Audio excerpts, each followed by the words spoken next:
నమస్తే. బీఆర్ఎస్ పార్టీలో ఆయన ఒక సీనియర్ నాయకులు. ఇప్పుడు ప్రస్తుతం శాసనమండలి చైర్మన్‌గా ఉన్నారు. గుత్తా సుఖేందర్ రెడ్డి.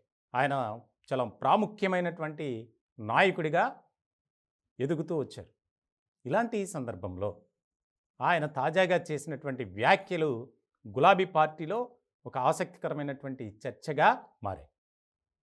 వచ్చే పార్లమెంట్ ఎన్నికల్లో మా పార్టీకి విజయావకాశాలు చాలా తక్కువే. ఇప్పుడున్నటువంటి పరిస్థితుల నేపథ్యంలో పార్టీ నిర్మాణాత్మకంగా లేదు. కేసీఆర్ ఏకపక్ష నిర్ణయాలు, ఆయన పొగరు వైఖరి ఏదైతే ఉందో దానివల్ల పార్టీ తీవ్రంగా నష్టపోయింది. గత ఎన్నికల్లో ఓటమి తర్వాత ఒక సమీక్ష అనేదే నిర్వహించలేదు. నేతలతో ఒక రకమైనటువంటి కోఆర్డినేషన్గా మెలగలేదు. నేను దాదాపు కేసీఆర్ని కలవడానికి ఎన్నోసార్లు ప్రయత్నం చేశా. ఆయన అవకాశం ఇవ్వలేదు.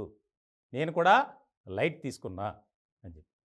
ఎప్పుడైతే ఈ పరిస్థితులు వచ్చాయో అప్పుడు నన్ను ఆహ్వానించారు, కానీ నేను వెళ్ళల.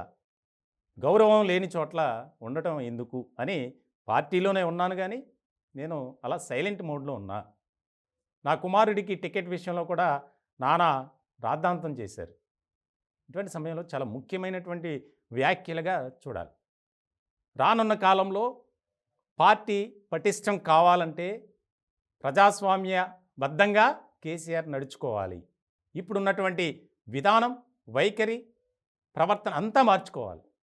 ఆయనే కాదు, ఆయన వెనుకున్నటువంటి లీడర్స్ కొంతమంది ఉన్నారు. వారు కూడా వారి వ్యవహార శైలి మార్చుకుంటేనే తప్ప ప్రజలు మళ్ళీ బీఆర్ఎస్ పార్టీని అంగీకరించరు అనేది. ఆయన చాలా ముఖ్యమైనటువంటి నాయకుడిగా ఉన్నాడు. క్రమశిక్షణ కలిగినటువంటి నేత గుత్తా సుఖేందర్ రెడ్డి. ఇలాంటి సందర్భంలో ఆయన వ్యాఖ్యలు గులాబీ పార్టీలో ఒక రకమైనటువంటి అయోమయాన్ని, గందరగోళాన్ని కలిగిస్తున్నాయనే చెప్పాలి. ఒక చర్చ అయితే జరుగుతుంది.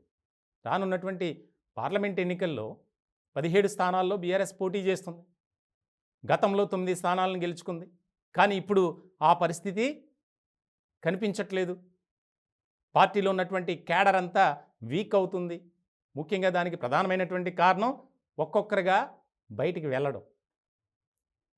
ఎక్కడా కూడా పార్టీలో కష్టపడి పనిచేసిన వారికి విలువ లేకుండా చేశారు. కాబట్టే ఈరోజు నా పరిస్థితి వచ్చింది. గుత్తా సుఖేందర్ రెడ్డి మరొక కీలకమైనటువంటి వ్యాఖ్య కూడా చేశారు.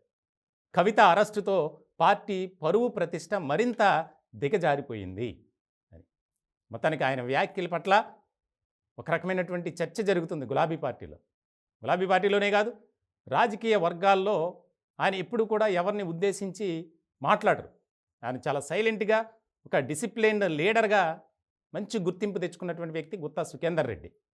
ఇటువంటి సందర్భంలో ఆయన చేసినటువంటి వ్యాఖ్యల పట్ల కేసీఆర్ ఏ రకంగా రెస్పాండ్ అవుతారనేది కీలకంగా మారినటువంటి అంశం.